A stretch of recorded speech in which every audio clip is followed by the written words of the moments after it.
Hey everybody, welcome to Leon's Chainsaw Parts and Repair. We're going to take a look at some Walbro HDC carburetors today. Yes, this is these. Had to look at the name, Bobby. He sent these over. They're from a Super Easy automatic, and those are hermetically sealed in there. Not bad. Symptom: don't run very well and like to flood out very easily. So that sounds like things that we've dealt with on this channel before. So I'm going to try and get into this box without destroying it so that I can ship them back the same way. As soon as I get this open, we'll come back and take a peek. Alright, I can think of no better way to start this out than to just pressure test, and let's see what's going on.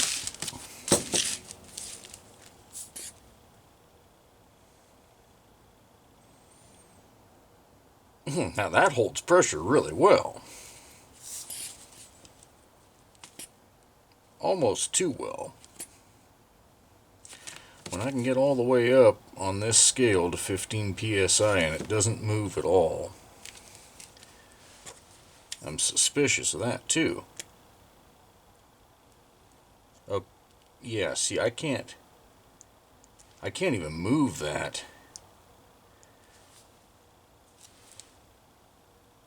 What? That's interesting. Oh, the jets are closed. That explains it. Let me open these to where I'd expect them to run at. Now this ought to release a little easier. That's better. Okay.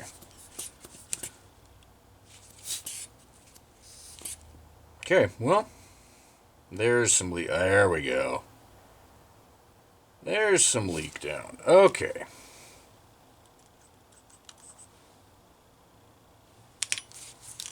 Pretty solid, though. I mean, that should be somewhere around the pop-off points. There she goes. Okay. There's no smoking gun on this carburetor.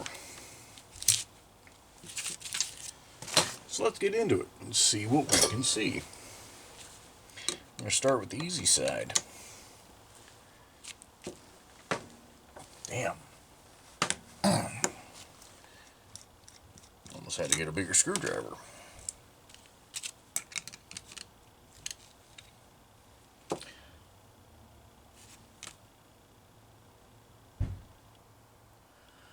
Okay. You see what I see there?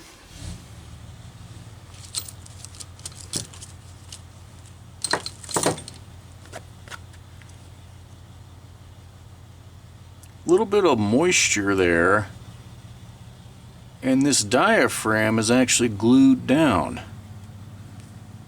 I'm going to peel that with a fingernail so maybe I don't destroy it. That appears to be fuel residue.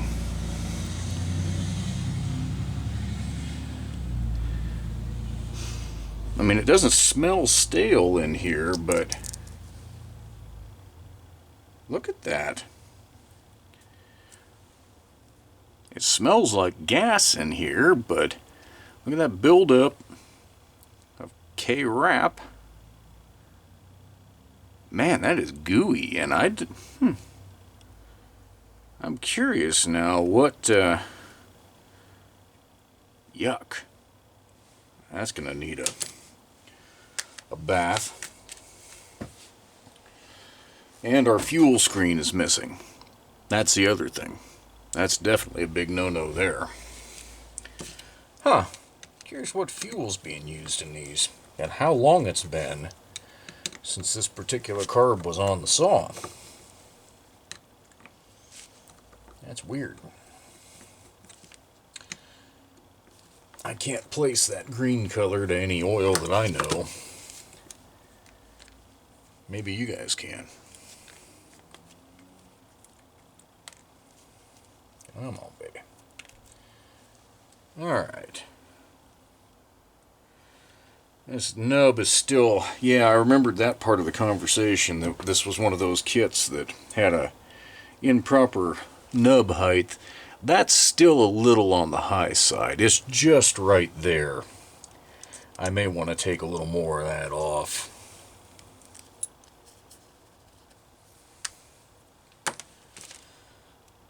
Alright. Spring seems like it's got the right amount of tension on it. And no, my thumb is by no means a calibrated instrument, but you do kind of get a feel for these things. Got the proper Z shape. Come on, baby. I'll tear that gasket out. Okay. Fuel passage isn't plugged, not surprised. But when you've got everything apart like this, where that screen should be, you should be able to look through there and see light on the other side where the needle would be. That should be a straight through passage. And yes, I have found those plugged before. Not much more to this carburetor other than this check valve. Does it check?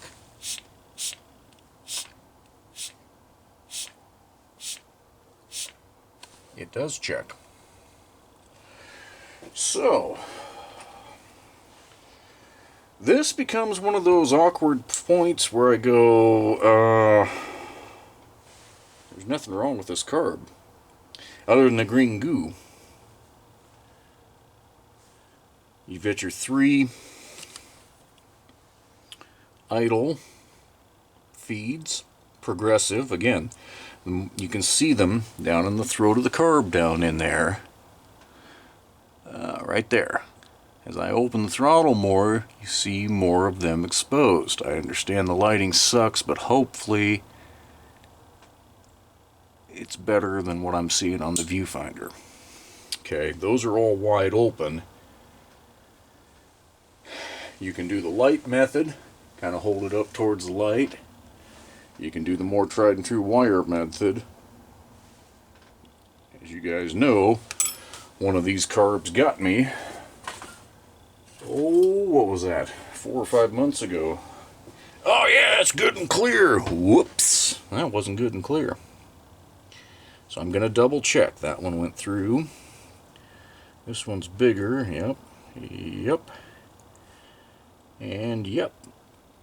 So the check valve is good. All of those low speed passages are open.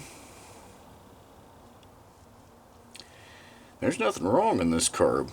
Missing screen, goo, that's going to all get cleaned up.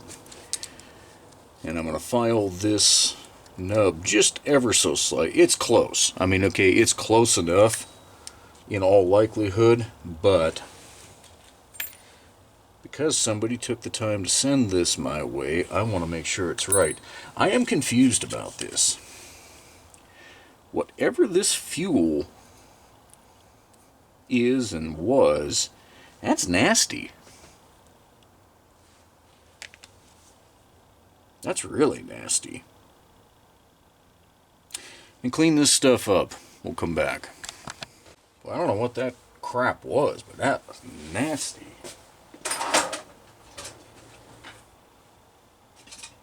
Not too often that I run across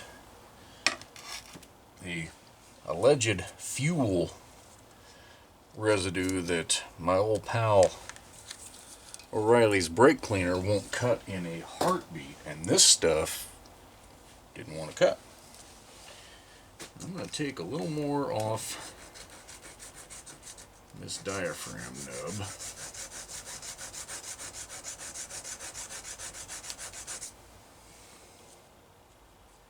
And yes, you've got to be careful when you're doing this to make sure you're not actually distorting the aluminum plate or rubbing your diaphragm on there and destroying it.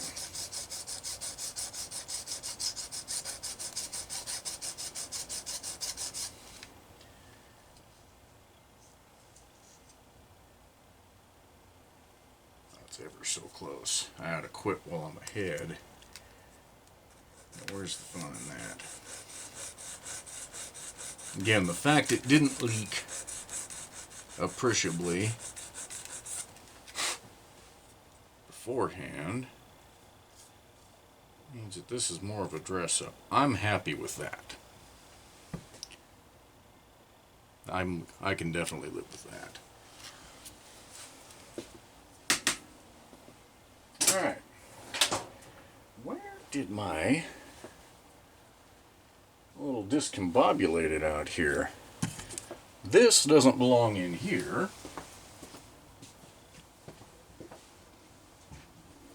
Because that's my parts degreaser.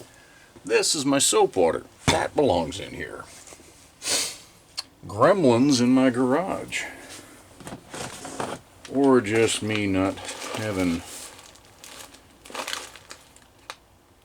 it together. There's a phrase that I'm rather fond of. Good Lord, do I not have a carburetor screen laying around in here? That is amazing.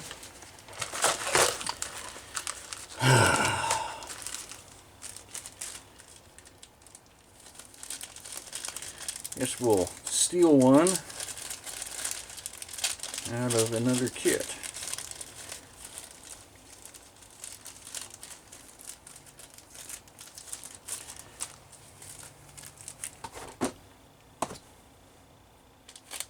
Anyway, that phrase I'm rather fond of. It isn't quite clean. Well, it's not clean at all. And I have a feeling it's an old military term based on the gentleman whom I learned it from. I'll clean it up enough, making sure you have your crap in one sock. And I think you guys can do the rest of the math from there. Alright, there's a screen. Alright, those are a pain to get in there straight, and they don't always go in straight. I believe, before I blather, yeah. If you have a 3/16 socket, that is what I have found to be the most effective at getting them in there somewhat straight. Again, not every time. You want to try not to screw up the factory crimp. Just line it up and hope you don't move it. And in she goes. That one turned out pretty well. I've had some where I've tried a lot of times and settled for mediocre. Reality is, as long as it's not going to fall out and it's covering the bottom, you're going to be alright. So we're going to reassemble this side of the case, or the carburetor. As you guys likely know by now, I like to assemble these under pressure on the other side. Tells you ahead of time that you do or don't have a problem on the height of your fuel inlet lever. If for some reason that is set too high, you're going to know because it's going to release the minute you go to screw the plate down.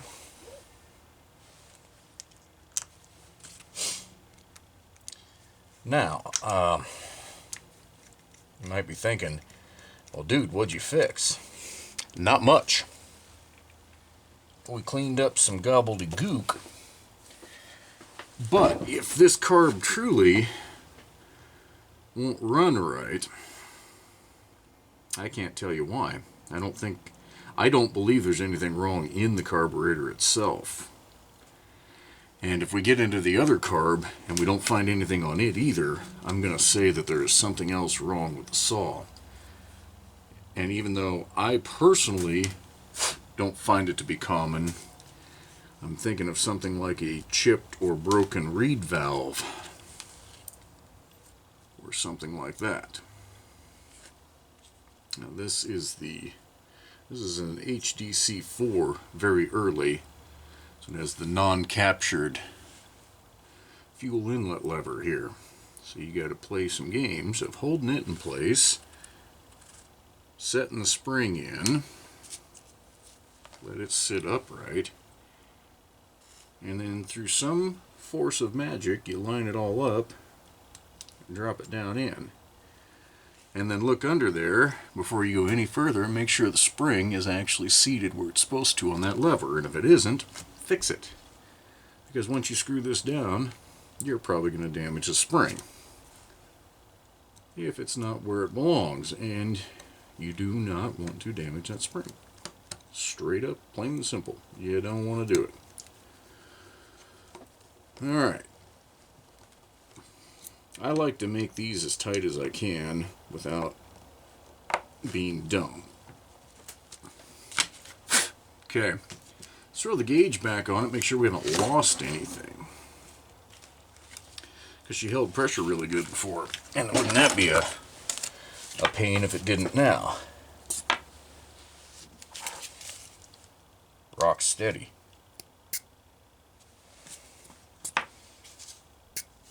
I mean, this carb is just a model of what you want to see. I mean, that circuit fuel pump gasket back there is not leaking. This needle's not leaking. Check valve was absolutely good. Looks like at some point when this was assembled, something might have been slightly out of sync. You can see that kind of worn edge there. It's either that or this aftermarket diaphragm wasn't quite punched right. But I'm just going to assume something got a little cocked. Okay. When you set this down like this, if your lever's too high, you're going to already have seen the gauge start to drop. Now I can see a difference in where the diaphragm is sitting in relation to this cover from that little bit of material I removed from that nub. And again, it wasn't leaking before, so it was okay. But you want to leave, even though there's not going to be a hell of a lot of a thermal expansion on everything, I like to have just a little margin for error. Because I've had carbs that were fine, and then in warmer weather, all of a sudden that clearance that was fine is no longer fine. Alright, so I've got this thing set where I would expect it to be, and that's going to allow it to just bleed right off. If these screws are closed, what you're doing is you're opening up the flow of fuel. So if these are closed, it's going to take forever to bleed off. This carb is set where I would expect it to run, and I don't see anything wrong with it at all. So at the risk of making a monotonous video, let's do it again. Because what this carb has, or doesn't have, could start to tell the tale. Alright, now this one, look how close it's damn near sitting on the cover there. That's too high. If this doesn't leak, it would at some point. At least I sure think it would. I've played around with trying to make them that close before, and I generally regret it. Yeah, see how fast that's leaking down?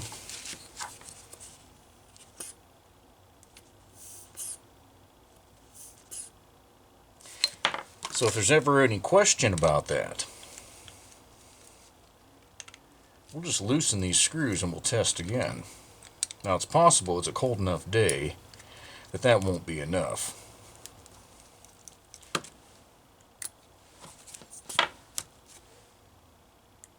Only because it doesn't want to be. Yep, putts. Let's see.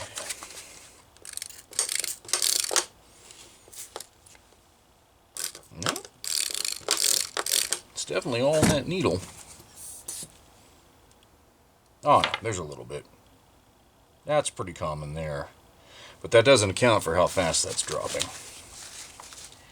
In no way, shape, or form. So, let's see. Maybe we'll actually find something that's worthy of doing the video here. some little fun thing.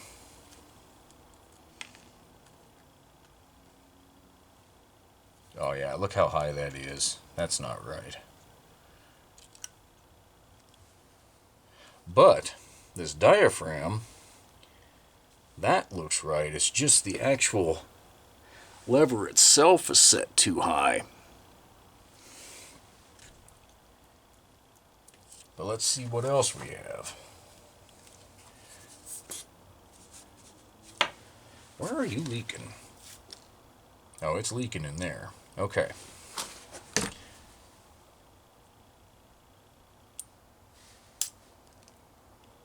Possible that's just a dirty seat.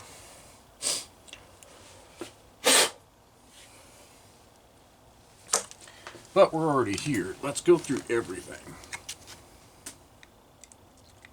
And just be certain what we do and don't have.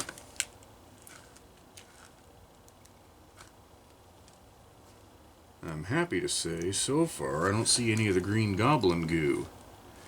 Now, there is a fair amount of crap caught on the screen there. And that's right there. Great example of why you want a screen in place. Would you want all that crap going through your carburetor? I wouldn't.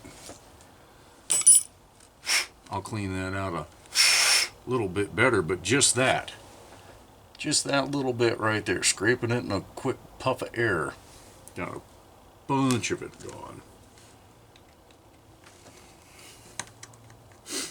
So when it's one screw like that to pop a cover and just take a quick peek, it's kind of worth it.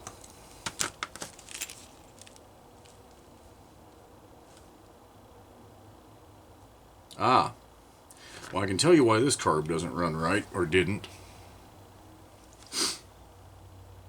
There's a lot of reasons. This was a good one to tear apart. Okay.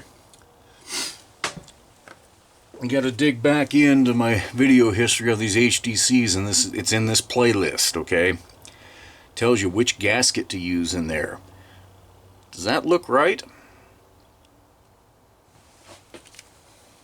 When you have only one, and this works almost every time, and I'm talking about in line with your screw, your mixture screws, okay? When you only have one needle, that means it has a common fuel feed for both high and low. Okay, this only has one in line with the high there. So it's supplying fuel to both circuits. That means you need a Z-shaped gasket in order to allow fuel to get into there. This is not the gasket with the Z-shaped passage. So this is the incorrect gasket here. Now, interestingly enough, this would have run like rancid rat butt. Another cleaned up term. Look at all of the shazat that is built up on the screen of the high-speed check valve. That's some crap that made it through, either through that screen or, yeah, I don't know. Maybe this was run without a screen at one point. I truly don't know. Now, I've scraped most of that off. So this is one of those cases where I'm going to have to blow a little bit of solvent through here. But I'm going to try not to do it for I don't want to leave it on that check valve for too terribly long. I don't want to risk damaging that. Right now I'm scraping some chunks of that old gasket off.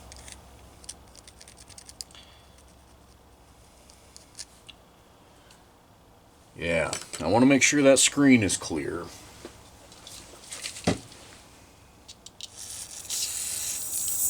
Okay. I'm not going to give that much time to sit at all.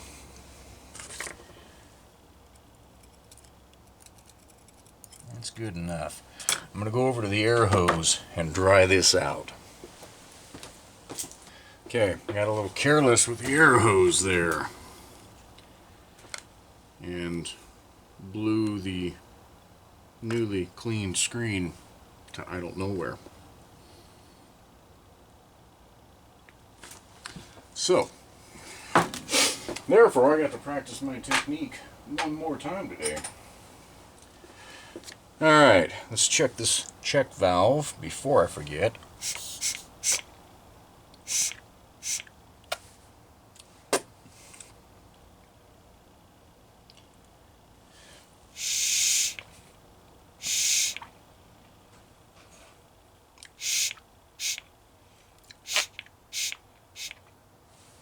I can't find anything wrong with that. Now, since that needle was leaking, alright, this one's still got a little. I'll do a fresh swab here just so we can see what comes out. Wish that hadn't fallen out of the package. Technically a gun cleaning swab, if I remember correctly. A little bit of discoloring on there, but what I'm going to do is soak this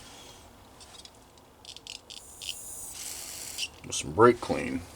And we're just going to clean that seat. And I want it to clean faster than that.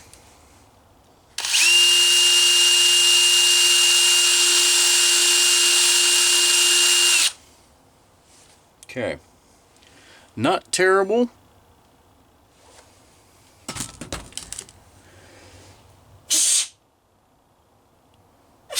But there's a little brass seat down in there this needle has to seat into. And if there's any kind of old fuel residue or anything like that, that can do or cause that kind of leakage that we were seeing. So, start putting this thing back together, get it to a point where we can pressure test it. This carburetor, I am utterly comfortable that we found the things that are wrong with it. That other one, not so much. I don't, other than the that inlet diaphragm being basically glued shut. Not convinced that we found anything wrong with it. Well, the missing screen. But that's not going to prevent it from running and not prevent it from running right. And it wouldn't cause it to flood out. Okay. Now, before I forget. Yeah, that high was open quite a bit. I try, unless somebody explicitly asks me not to set these at roughly where I would, you know, starting out. That way we're all talking the same language. Alright, now I felt that this was a little too high, so I've got this plate off. I am going to carefully bend this down just a smidge.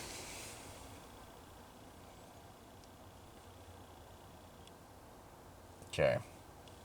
That may have been a smidge too much, but I can readjust it. The key is small movements, and you don't want to, the spring feels pretty good, you don't want to bend this too many times, because it will break at some point. But, probably ought to put the right circuit plate gasket in there first.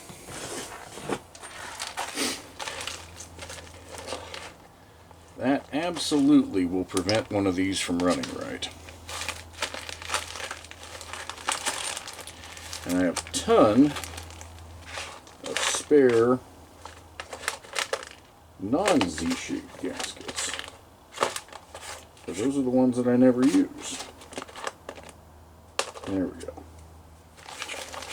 Very few quote-unquote spare Z. But you can see the big difference right there. I know you can. And that will absolutely prevent one of these from running right. Usually you can get it started, but you're going to usually have to be drop starting it at full throttle. And it's not going to idle. It's probably not even going to rev up right. look at that. And you're saying, dude, that lever's so freaking high. You're right, it is. But as we tighten it down, it should go back down to about where I want it. Yeah, that's the money. There we go. That looks a lot better.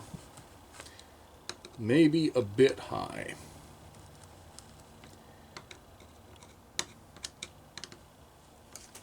No, that's beauty. Moves the needle. Let's do a pressure test.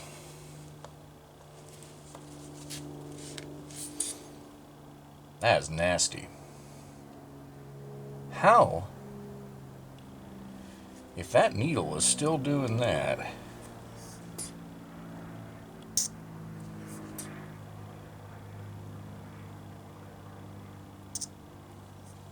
Alright. We're going to drop a new needle in here. See how that goes. Either there's a defect with this one that I didn't see.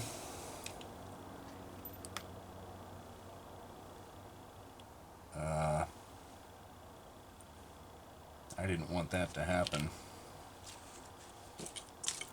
Dang it. Oh. That little spring took off to parts unknown. This is really kind of devolving here. Oh, it went down in the... Cute. No way I'll get this on camera, but I can see that brass seat down there and it doesn't look bad. So let's drop a different needle on it. On rare occasions, I have had to use some Mother's aluminum polish and one of those swabs to actually polish the seat. I'm going to stretch the spring just ever so slightly.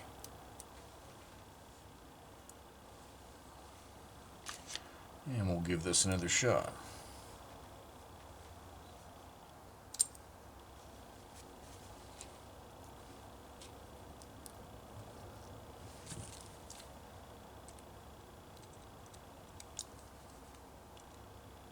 Come on, baby.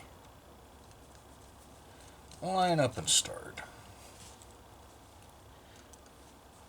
And you stay in there.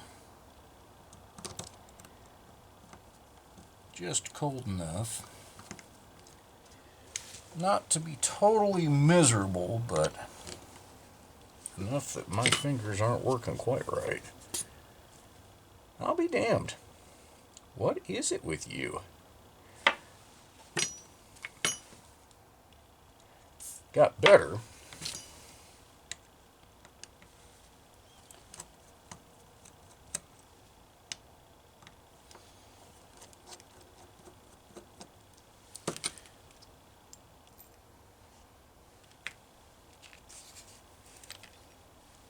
Everything out. Well, there must be some kind of garbage down there that I can't see. So,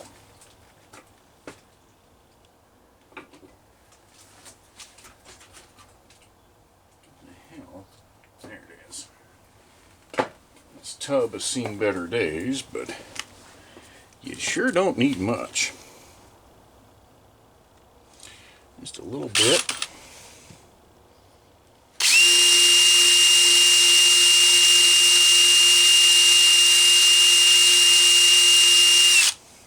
Okay.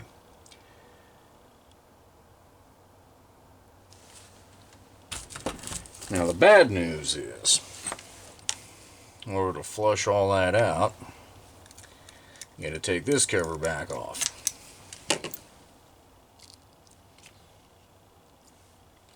You don't want any grit and crap.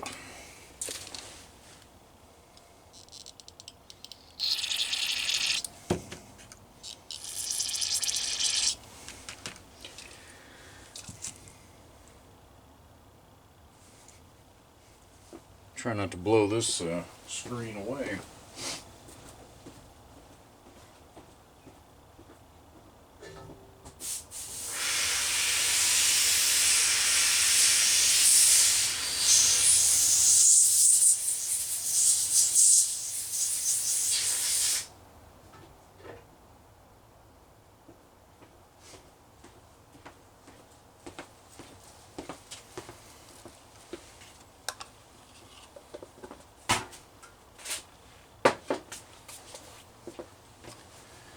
Alright, hopefully this is the last freaking time.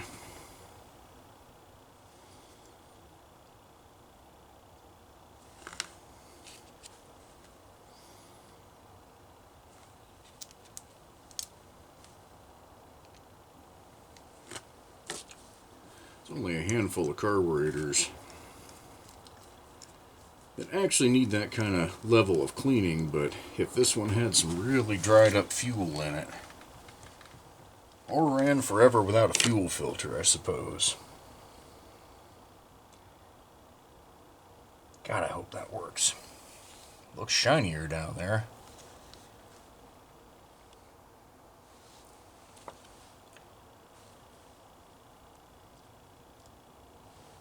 Shiny makes everything better, right?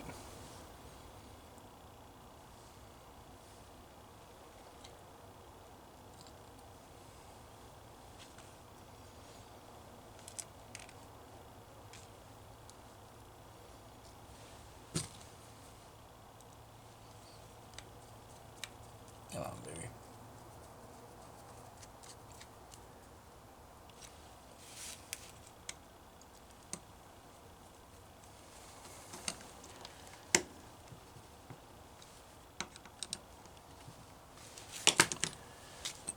Be good to me.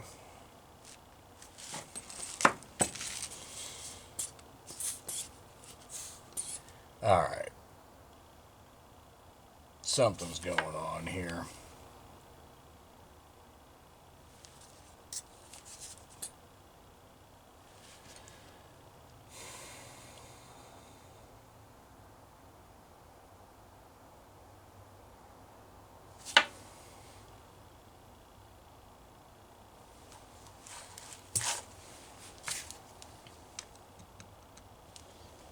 This is getting old.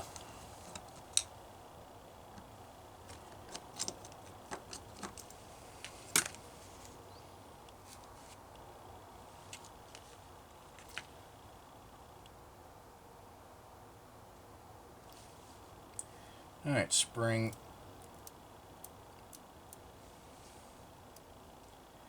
You're gonna grow.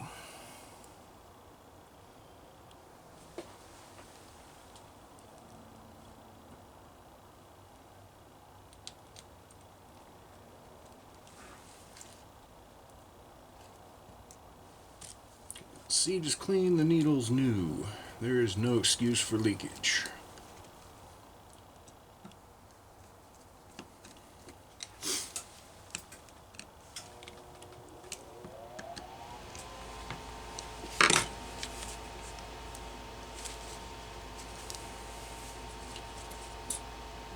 That's better.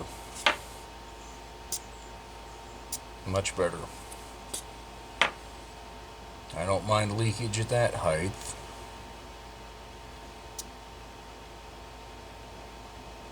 Still a little quicker than I care for, but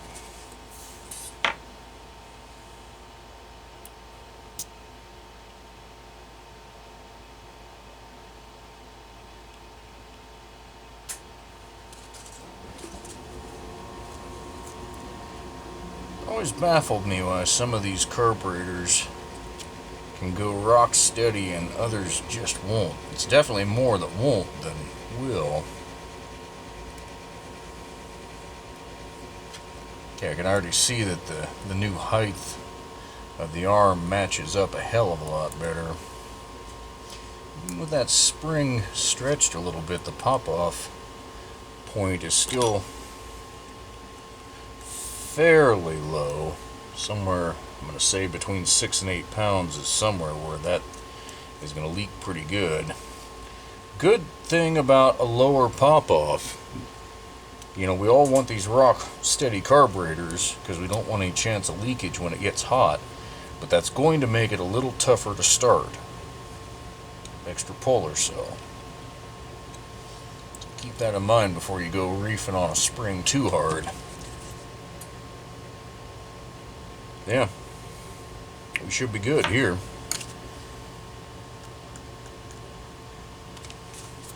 Okay. So, takeaways. This carb. Yeah, wow.